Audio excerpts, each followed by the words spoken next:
গ্রীষ্মের রুদ্র মূর্তি যেন জনজীবনকে পিষ্ট করে ফেলছে। ঘামের স্রোতে শরীর থেকে স্রেফ পানি বের হচ্ছে না, বেরিয়ে যাচ্ছে জীবন রক্ষাকারী সব খনিজ উপাদানও।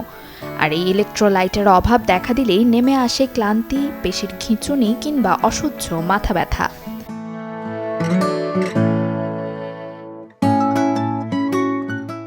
তবে কেবল পানি পান করে এই অভাব পূরণ করা সহজ নয়। তাই পানি শূন্যতা রোধে তরল খাবারের পাশাপাশি প্রয়োজন এমন কিছু সলিড খাবার যা প্রাকৃতিকভাবেই শরীরের মিনারেল স্টোরকে পূর্ণ করবে।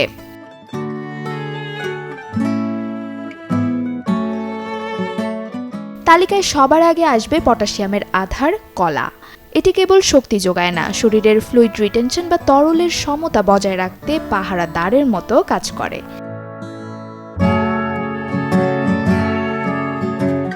এরপরেই আসবে রসালো তরমুজ।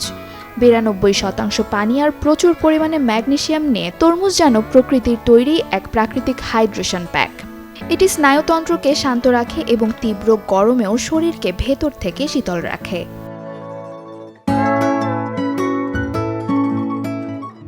তাছাড়া গরমে পরম বন্ধু হিসেবে ডাবের পানি আর লেবুর শরবতের কথা না বললেই নয়। ডাবের পানি মানেই প্রাকৃতিক ইলেকট্রোলাইটের সেরা উৎস এবং প্রচুর পরিমাণে পটাশিয়াম ও সোডিয়াম। আরেক প্রশান্তির নাম লেবুর শরবত। সামান্য লবণ ও চিনি মিশিয়ে লেবু শরবত খেলে সোডিয়াম ও পটাশিয়ামের ঘাটতি মেটে দ্রুত।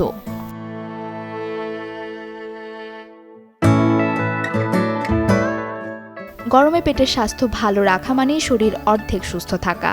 এক্ষেত্রে ফলমূলের পাশাপাশি টক দইও এক মহৌষধ। এতে থাকা সোডিয়াম ও পটাশিয়াম শরীরের ইলেকট্রিক সিগন্যালগুলো ঠিক রাখে। সাথে সামান্য পুদিনা পাতা বা বিট লবণ দিয়ে ঘোল বানিয়ে খেলে এর কার্যকারিতা বাড়ে বহুগুণ।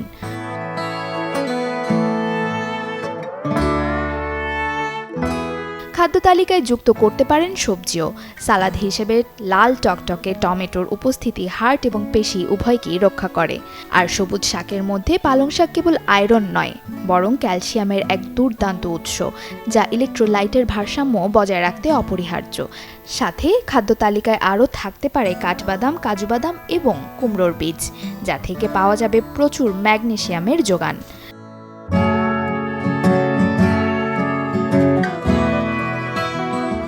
তবে মনে রাখা জরুরি, এ সময়ে চা কফির মতো ক্যাফিনযুক্ত পানীয় শরীরকে আরও বেশি পানিশূন্য করতে পারে।